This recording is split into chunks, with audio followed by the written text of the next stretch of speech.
here's the vision. Right. Okay, here are the 4, 5, 6 values on our team that are going to help us get there and stay on the path there. It's the side of the road. Right. It's the barriers. Right, because we talked about how a mission, is so important, and a unified mission is so important, because if you don't have it, you have 100 different ones. But I would say just as important is the rails that protect that mission. Because if you don't have that in place, then it's just a phrase or a cliche that sounds really good, but you have no way for people to see if we're actually accomplishing that mission.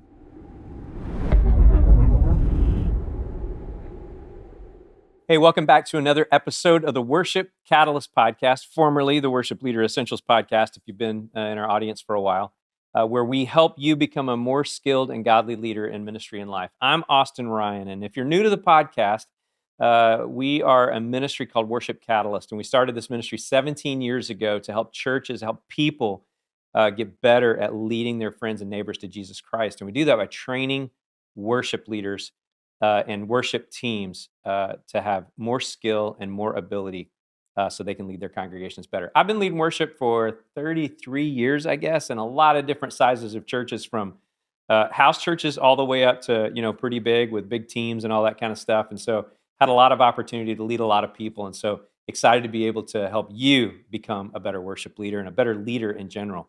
And this, as lately, has been our co-host here, Stephen Hanley. Stephen, you lead worship Jacksonville, Florida. Yep, Jacksonville, Florida. So what's your background on worship leading? Yeah, so about 15 years of worship leading, started in the youth group scene, as many of us know that. I'm really glad that smartphones weren't as big as they are now, because there would be a lot more videos of that time, and I'd have to relive it. Seriously. I'm glad there's not a lot of audio there recordings. Are so many reasons I'm glad there was no video back then. Yes.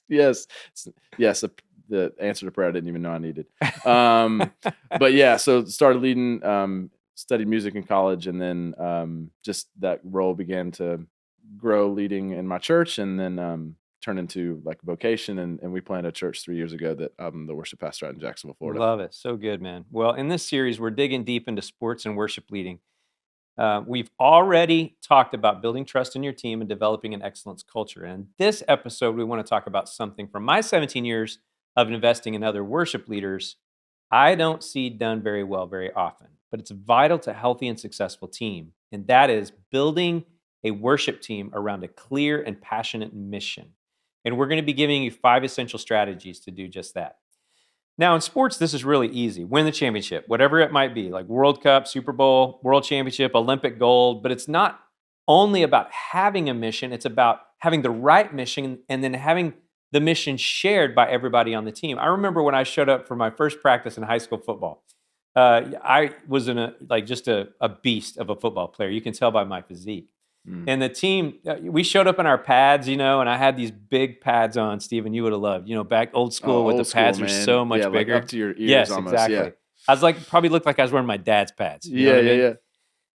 And anyway, the coach got us all gathered up, and he goes, all right, what's our goal? And I'm at the top of my lungs, win district. And everybody else at the top of their lungs, win state. Well, district is smaller than state. And I was like, yeah, state. Who said district? What an idiot. I'm so dumb. So it's super important for us to all share a mission and to be super clear on it, because that's the only way that we're going to actually have success. And so this is super important, Stephen, when we talk about this from a sports perspective. And what I've even seen in athletes is that you can tell that sometimes athletes have a mission that is their own mission rather than the team mission. Yeah. Right? You see that a lot of times. You and I were actually talking about Allen Iverson the other day, this old basketball player, right? And what was his famous quote? We're talking about practice. Yeah. We're talking about not the game, practice. So what he meant by that was he's like, I'm not going to work hard, because this is only practice, right? So the excellence value we talked about last time was not in this guy. He was not doing the best he could with what he had. An incredibly talented person, but the team had this focus, we have to work. Our mission is to win this thing. And so because of that, we're going to work hard and do everything we can all along the way, because they shared a mission. His mission was I'm going to show up at the game, and I'm going to be awesome or whatever. Because he's Allen Iverson. He can. I'm Allen Iverson. Cares about him. People are going to look at me. You know, sometimes people's mission is the next contract they're going to sign. Mm-hmm. No matter if I was good or bad, I'm going to get a good big contract. Mhm. You know, Dak Prescott. Shout out. Shout out to Dak. Cowboys. Shout out to the Cowboys. Come on. Where are Cowboys at? It's disappointed that I have to tell you that, but I'm a Dallas Cowboy fan. Anyway, Own it. I'm Love going to own it. I've been owning it since I was born. Gets a little quiet around playoff time. It gets a little, yeah, it's 18 games of magic followed by 1 game of terrible, like every single year. You know what I mean? I guess it's actually 17 games. Yeah, that's okay. You'll get there. One of the preseason games, we could add that in there. That's it's right. magic too. Makes sense, too. Even though they never I start. think we talked about another like player that like OBJ, like Odell Beckham Exactly. Jr. Yeah, he right? kind of made a transformation. Yeah. You He know, was kind of one way, Mhm. and then you saw, I mean, now you don't really even hear about him a lot. Right. Yeah, he scored a touchdown actually. So we're recording this around playoff time, and he actually scored a touchdown the other day. It's the first time I've heard his name Probably in a whole years. season. Yeah, exactly. Yeah. But he has completely gotten quiet and focused on the mission. He was all about personal. He didn't care what team he played for. He's like, who's going to throw me the ball the most? That's who I want to play for. And now he's like, I only join teams that have a chance to win the Super Bowl Mm. because he's so bought into the mission. I love that. Yeah, I love that. But it takes maturity to own that mission. that's right. You know, so let's talk about building mission on worship teams a little bit. I mean, this is an incredibly important thing. What should the mission of a worship team be? Because a lot of worship teams probably don't have like a stated mission. Yeah, I mean, this is just a really good, simple one, but it's the Worship Catalyst mission and goal, and I think it's one that you can implement on your teams. It's that we want to worship God, go to God, and take others with us. Really simple, really clear. Yeah. So yeah, you can steal that one. Yeah, please do steal. Steal it away. Stealing, it's the greatest form of flattery. That's right. We're flattered. When you're standing on stage, you're going to go to God, take other people with you. It's a great mission. Yeah. You're going to rally around. Another one though is sometimes worship teams have the mission of just the mission, whatever their church's mission is. They just kind of own that for their own, which is great. I mean, that's awesome. That means the whole church is aligned around the same exact thing. Yeah. And I think another one, if that seems like just too big vision kind of statement, you're having short-term, goals and missions. Like, this year we want to add, a drummer. This year we want to add 4 more to the team, to the tech team, having those things that you just short-term that you rally behind. Exactly. And so whatever your mission is, it's not like that's not the magic. The key is it's like simple, memorable, repeatable, Yes. like all these things that everybody talks about mission, but we just don't usually think about it in terms of a worship team. Now, here's the problem. If our worship teams don't have a clear, defined mission, then what does the mission end up being? 100 different missions. Right, exactly. Even if you have 10 people on your team, because they're feeling one way one week, Yeah, and the right. next week they're feeling this way. And so you just in a cumulative way have 100 missions on your hand. Yeah, you really do. And so sometimes it could be that the singers, the mission is people raise their hands and sing loud or something like that, and the drummer's like, everybody's exactly on beat. We're just all dialed into my drumming. Yeah. More hymns. Less hymns. That's a mission. That's an opposite mission. Exactly. Yeah, everybody's got one. The finance committee chairman is like, more money. We've got, and the tech guy's like, spend more money. Yeah, right. Exactly. Or man, so there was this moment when I was mentoring this worship leader. I'd been mentoring him for about a year. He lived in Texas, and so I asked him one time where I was mentoring him. I said, "How was church on Sunday?" He goes, "It was amazing. It's the best Sunday we've ever had." And I was like, "Wow, that's amazing. Tell me about it." He goes, "Here's the deal. We've been working super hard at trying to get our band, our team. We have this little team, like 4 or 5 people, and they're like, we come from such different backgrounds. We've been trying to really gel musically and personally, and I feel like this is the first week that a couple of things happened. One, musically, we were dialed in. Personally, we were dialed in, and it sounded good. Like I know it sounded good because they were like a portable church and bouncing around the walls. They go, we got it all dialed in, and I think it was like we finally got to a place where we can now start.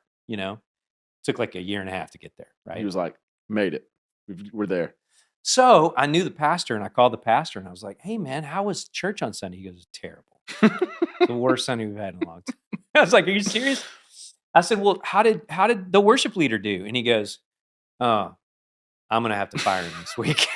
He literally said that. After the music guy had just said, hey, this is the best week we ever had, the pastor's like, I'm going to have to fire the worship leader. Worship leader's patting himself on the back, just like super excited. Yeah. Pastor's like, comes into staff meeting that week and he gets blindsided, just destroyed. So I asked the pastor, I'm like, why do you have to fire this guy? And he goes, because nobody was singing. Nobody sings when he leads worship. And so I'm like, oh, okay. So basically the worship leader had a mission of sound good, tight band, feel right. Pastor had a mission of congregational engagement. Yeah. And those didn't match up. And when they didn't match up, there was tons of frustration. And ultimately, they couldn't work together anymore because they didn't share a mission. Yeah. It's that simple. Crazy. So let's talk about ways that we're going to work at building a clear mission and building a team around a clear mission. What's one way? I think have it somewhere that you see it. So when you decide, hey, this is our mission. Yeah, have one. Have one. Yeah, step one. Have a mission. Click. End it. Yeah, we're done. No, I think once you have a mission, it's got to be somewhere where it's you see it. So that's on emails. That's on the wall in the green room if you have one of those. Maybe on the back of the almost like the Notre Dame football team. You're slapping the ceiling before you walk into the church. Yes, exactly. Like something. Believe. Yeah, believe. Ted Right. Lasso. R.I.P. He's not dead, but the show is gone. Done. Anyway, slapping the sign, just something that we don't forget it. It's just in front of us. Even if we're not saying it, it's there. Yeah. Another thing, so I love that, is clear everywhere. Another thing is make sure that your mission, and teach this, is scripturally based. Yeah. Like make sure that we're not just saying, hey, our mission is to, have everybody sing on Sunday or whatever. That may be a good mission, but if it's not based in scripture, it's a terrible mission. Yeah. So when you teach the mission, make sure you go all the way back to scripture, to the genesis of where that mission came from. Yeah. Yeah, that's good, man. I think another one, and I know you have but I guess that would be the third one, that you have a lot of thoughts on this and have written about, talked about this a ton, but like tying your mission to the Great Commission. Oh yeah, man. Because I think it's really easy for us as worship teams to have like a mission of be a sweet band, or like that's no one's mission. That would be such a sweet mission. Dude, we want to be a sweet band. Yeah. No one has that as a mission, but that's like in the back of their mind. Like this is why we say this, so we can be a cool band, or be the most creative team we could be. Okay, you want to write songs, be sweet. We want to get invited to conferences because we're so good at what we do. Yeah, right. And so I think, but that just kind of takes your mission away from the mission of Scripture. Yeah. Right. For example, on our team, one of our values is also a Worship Catalyst value, is evangelism. And I've had the question a lot on the team is like, how does this apply to what we're doing? And it's kind of like, well, if we're going to worship God and take others with us, part of the way that God has commanded us to worship him is by being ambassadors for him. Absolutely. And so we have to care about that.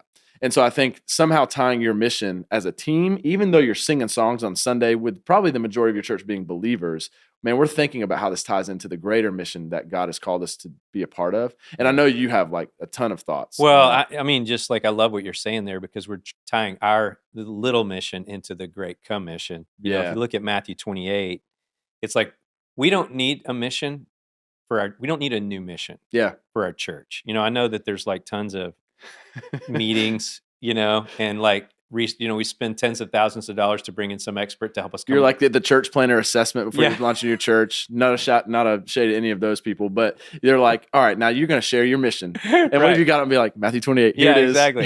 It's like, that's not good enough. I know. It's like clipboards and it's like Post-its on the wall. We're coming up with all the 5,000 mission. No, let me tell you your church's mission. Yeah. It is to make disciples. Yeah. Baptizing them in the name of the Father, Son, and the Holy Spirit, and teaching them to obey everything I've commanded you. And if your worship team mission doesn't somehow align with that, and or Acts 1:8, right.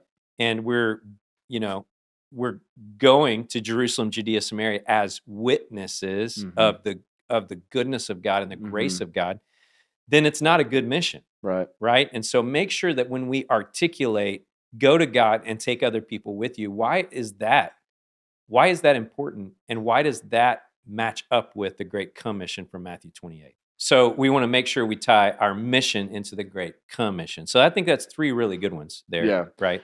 Yeah, the fourth one is you have to live it. No, So yeah. as obviously your team has to live it, but Yeah. I would even say you, leader, on the team, you have to really think about how your life, how your You have to embody that mission yeah, it's as gotta a be. It leader. can't just be something that we just write on the wall. As good as that is, it can't just be Yeah. something that we talk about, Uh-huh. but it's gotta be who you are. Right. And so, man, if your mission is to go to God and take others with you, or let's simplify it. If your mission is to, like we said, a simpler mission of you want to build your team, well, then you better be leading Yeah. in that. In building the team. Yeah, you better be Yeah. not saying, "Hey, go build the team," Yeah. because this is our mission. No, you Right. better say, like, follow me as we do it. Yeah. You were telling me another one the other day that I thought was really insightful about building clear, Mhm. like clear values or Yeah. vision around this mission. So what were you talking about with that? Yeah, I think sometimes when and I know for me, I'm more of I lean more of kind of the vision kind of person, and the steps how to get there aren't always my gift. Yeah. But I love talking vision, and it's really easy to get up and be like, "Go to God, take others with us," and get a big rally cry behind that, and Yeah. then no one know how we're going to do it. And so I think that's what values are Right. within the team, and then Right. you could even say that's what your expectations are. So Yes. here's the vision. Right. Okay, here are the 4, 5, 6 values on our team that are going to help us get there and stay on the path there. It's the side of the road. Right. It's the barriers. that Right. keep Because us on the we path. talked about how a mission, is so important, and a unified mission is so important, because if you don't have it, you have 100 different ones. But I would say just as important is the rails that protect that mission. Because if you don't have that in place, then it's just a phrase or a cliche that sounds really good, but you have no way for people to see if we're actually accomplishing that mission Okay. or not. If that makes Yeah, sense. I love that. So we got 5 basic ways to build mission, to build people around mission. Write it, talk about it, have it on the wall, Yeah. whatever it is. That's really important. Teach it, and it needs to match scripture. Tie it to the Great Commission. Live it, embody it yourself as a leader, and then have clear values and expectations around it, so that you stay on the road towards that Mhm. mission. Mhm. Now, how do you know if you're actually getting there? That's the kind of been sitting here thinking while you're talking about that. It's like, how do you know if your team is actually embodying the mission? I think a simple one is people are talking about it. Yeah. Like you hear people other than you stating it. Right. That if you've been embodying it, you start to see others embody it. And I think that starts by them sharing it and talking about it. Yeah. I think unity is forming also. Yeah. I know in one of the previous episodes, we talked about how unity equals mission plus relationship. Mhm. It's really the mission is what drives Mhm. the unity, like the Mhm. relationships built around mission. Mhm. That's unity. So Yeah. I think if unity is starting to form, we're starting to feel unity, then it could be that we're actually starting to share a mission together. Yeah, that's Yeah. good. Yeah, and I think with anything that's well done, but if you have clear mission, I think people want to be a part of that.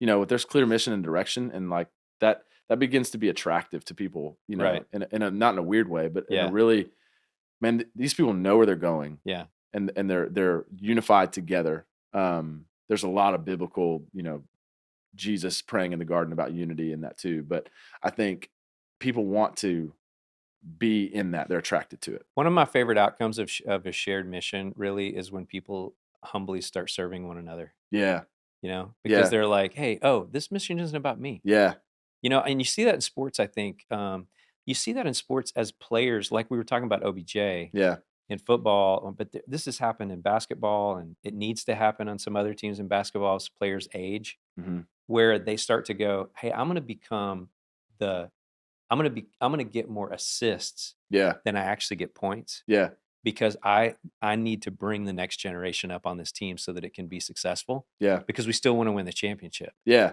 and I'm more valuable as an assistant. The mission's more important than me. Yes. And I like back to we talked about Kobe on this podcast, Yeah. and that docu series on Netflix about the USA basketball team, I think in Yeah. 2008 or 7.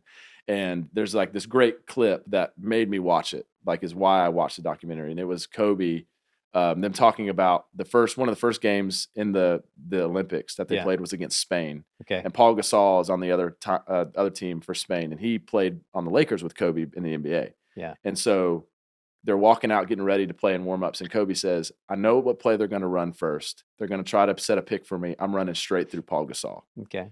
And they're all like, "No, man, like that's your teammate. Y'all friends. Y'all are tight."